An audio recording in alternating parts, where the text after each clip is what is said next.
Hi guys! Welcome back to Pinoy Showbiz Trending. Ako nga po pala ulit si Daryl, ang maghahatid sa inyo ng mga latest trending sa showbiz happenings. Hello guys! Kumusta po kayong lahat? Kumusta kayong lahat? Sana nasa mabuti po kayong mga kalagayan. Kumusta ako? Okay lang naman. I haven't uploaded any content for the past days kasi things have been happening and pimple to the max joke. Pero guys, maraming salamat po sa pag-review ng content na ito at kaya naman kung ready na kayo sa mga latest trending sa showbiz happenings, simulan na natin. Kim Chiu inilunsad bilang bagong calendar girl ng Tanduay. Nilaunch nga si Kim Chiu bilang bagong calendar girl ng Tanduay ngayong 2025 kaya naman makikita nyo siya sa lahat ng kalendaryo ng Tanduay ng 2025. At dito nga ipinamalas rin ni Kim Chiu kung gaano kaganda at kasexy ang kanyang katawan. Trending nga umano ang calendar girl posts or mga pictures ni Kim Chiu dahil nga naman tumambad nga naman na sa ating mga netizens ang katawan ni Kim Chiu na of course, as you expected sa isang pagiging calendar girl, nakasuot ng mga two-piece or mga sexing material. At dahil nga sa pagtitrending ngayon ng naturang calendar girl cover ni Kim Chiu ay hinalungkat ulit ng ilan sa mga netizens ang ilan sa mga artistang naging calendar girl ng naturang brand. At isa na nga dito or ilan nga sa kanila ay si Bea Alonzo at si Julia Barreto. At dahil nga sa naungkat na pagiging calendar girl ni Bea Alonzo, Julia Barreto at ngayon naman ay si Kim Chiu ay tila nililink ulit ito kay Gerald Anderson at ang iba pa nga ay sinasabing Gerald Sakalam or si Gerald lang malakas. At ilan pa nga sa mga netizens ay hindi pa rin makaalis sa face or sa chismis nga na nagkaroon din di umano ng relasyon si Gerald Anderson at si Janice de Belen. Kaya naman hinahanap ng netizens kung kailan magpo-post or magiging calendar girl ng Tanduay si Janice de Belen. Grabe, sobrang tagal na ng naturang chismis pero hanggang ngayon ay buhay na buhay pa rin.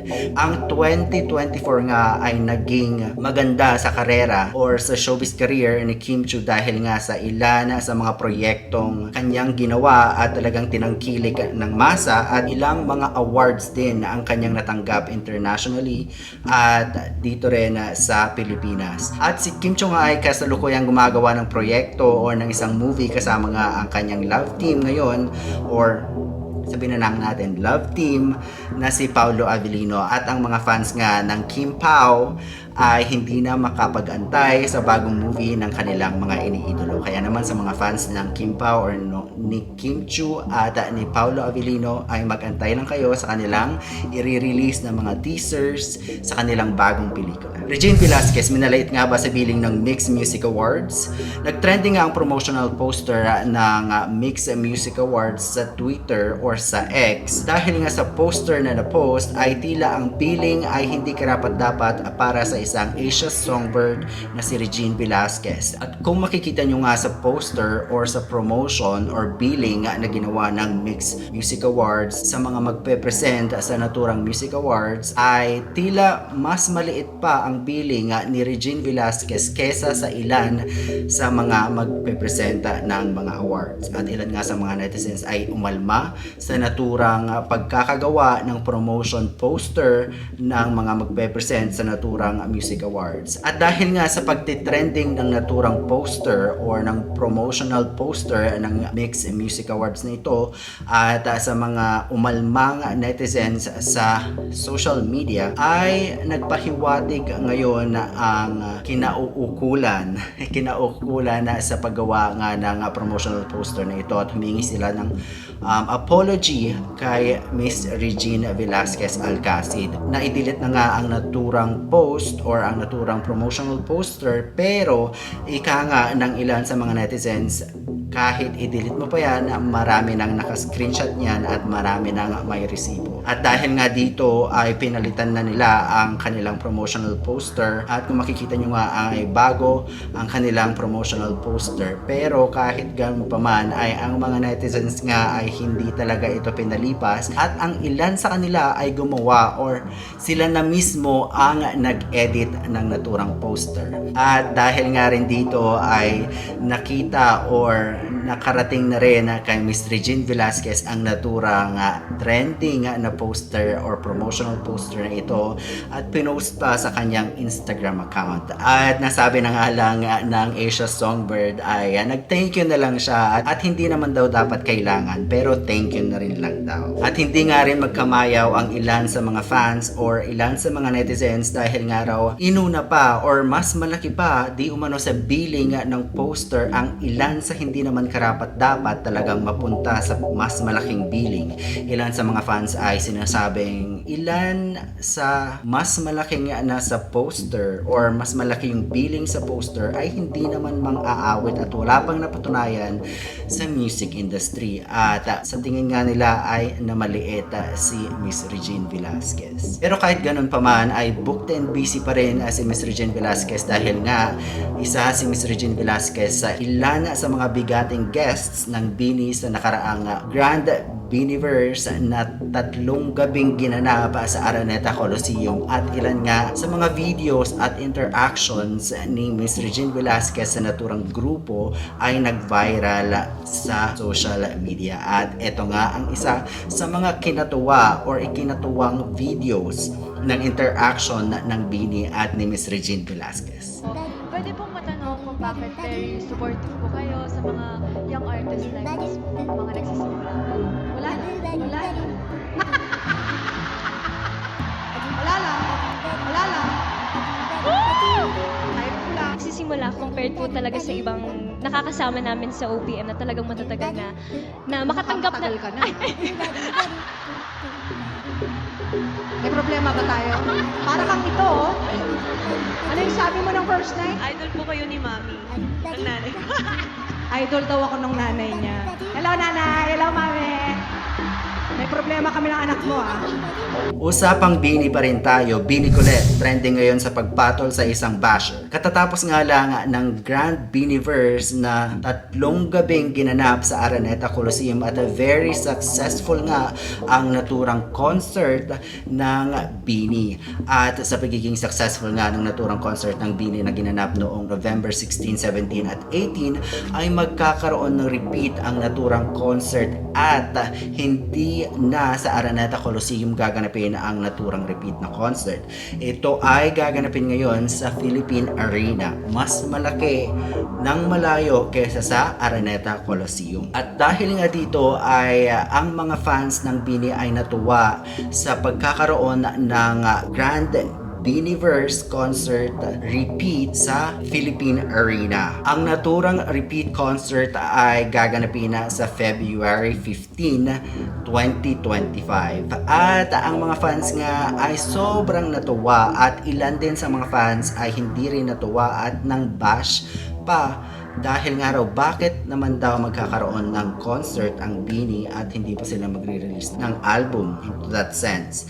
At ito nga ang tweet na yon na pinatulan ngayon ni BINI Colette. Pinag-usapan nga di umano ang pagpatol ni BINI Colette sa naturang tweet ng isang basher sa social media, at madaming sides din or madami ring sumuport kay BINI Colette sa naturang pagpatol sa isang basher na ito. Depensa pa nga ng ilan sa mga fans ng BINI ay nag-post pa sila ng albums nga di umano na nilabas na nga ng BINI bago pa man sila mag-concert. Ilan nga sa mga netizens ay tila hindi nagustuhan ang pagpatol ni BINI Colette sa naturang post ng isang basher. Ayon nga sa ilan sa mga netizens or ayon sa ilan sa mga bashers ay ang BINI or ang grupong BINI ay dapat hindi na pumapatol sa mga ganitong mga post ng mga tao, At sinasabi nila na ang BINI ay dapat mag-undergo pa ng education or training regarding sa social media.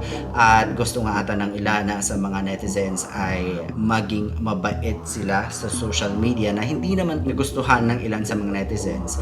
Ayon sa mga netizens, wala namang talagang mali sa pag-reply ni BINI Colette sa naturang post ng isang basher or isang account sa social media. At isa pa nga sa issues na lumabas noong kasagsagan ng concert ng BINI ay ang di umanong pagkakalat ng video kung saan sa mismong concert ng BINI ay binu ang grupong BGYO ng mga fans ng BINI.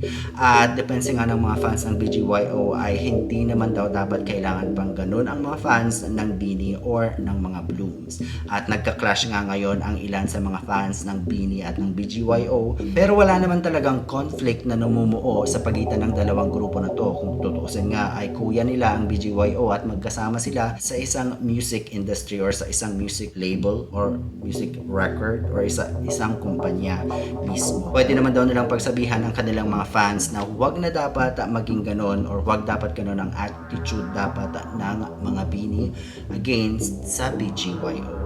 Pero kahit ganon pa man ay sobrang naging successful nga ang concert ng Grand BINIverse or ang concert ng grupong BINI sa Araneta Coliseum at sinasabi nga ng ilan sa mga fans ay nag-enjoy sila kahit ganon pa man or kahit man sobrang mahal nga nung ticket dahil kung makikita nyo naman sa mga videos na kumakalat nung kasagsagan ng concert ng BINI ay hindi naman talaga tinipid ang naturang concert sa production, sa set design, sa lahat ng LEDs, sa production mismo, sa lahat ng mga guests nila at sa lahat of course ng performers or performances ng grupong BINI. At sa mga gusto pang makita ang BINI sa mas malaking arena ay abangan nyo ang pagbabalik nila sa kanilang Grand BINIverse concert repeat sa February 15 sa Philippine Arena. Nadine Lustre, kinabahan nga ba makatrabaho si Vilma Santos at si Aga Mula? Katatapos nga lang ng grand launch ng bagong pelikula ni Nadine Lustre na Uninvited kung saan pinagbibidahan din ito ni Vilma Santos, ni Aga Mula at nila Tercio Cruz III at iba pang bigating mga artista.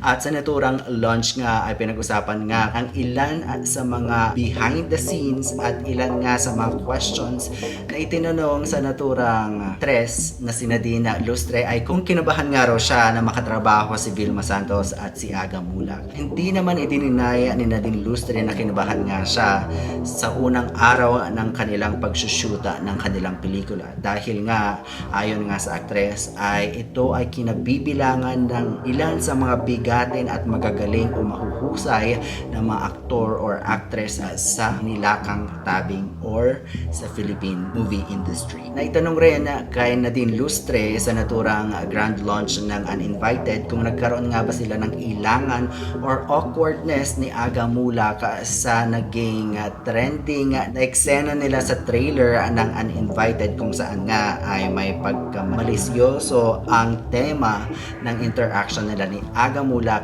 at ni Nadine Lustre. At ayon nga kay Nadine ay tila wala naman siyang na-feel na awkwardness. Masaya lang daw siya talaga maka-eksena si Aga Mula sa naturang scene na yon at madami nga raw talagang ad-libs na dinaragdag si Aga Mula at pagkatapos nga ng take ay sobrang natatawa na lang si Nadine Lustre.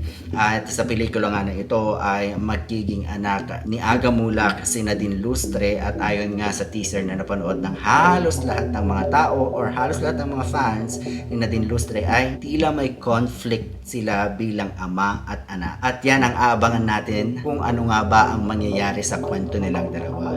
At dito rin ay napag-usapan na ang scene, ang buong pelikula ay isang gabi lang. Hindi ibig sabihin na tinake lahat ng mga scenes sa isang gabi, kundi ang buong pangyayari or buong play or hours ay nasa gabi lang. So parang isang scene lang siya or lahat ng scene sa isang gabi. Parang ganun. At dito rin nga ay naipaliwanag pa rin ni Nadine Lustre na nung pinipitch pa lang sa kanya ng direktora ng Uninvited na si Dan Villegas ang naturang proyekto sa kanila, nung sinasabi pa lang niya kung sino-sino ang mga taong gaganap sa pelikulang ito, ay talagang sinabi na agad ni Nadine Lustre na game direct, go na ako. At sinabi nga niya na kailan pa siya makakakuha ng ganitong kagandang proyekto at ganitong time or opportunity to work with these actors. At sa ilan pa nga na hindi nakakakilala or hindi alam kung sino ang mga bibida sa naturang pelikulang Uninvited, ay narito.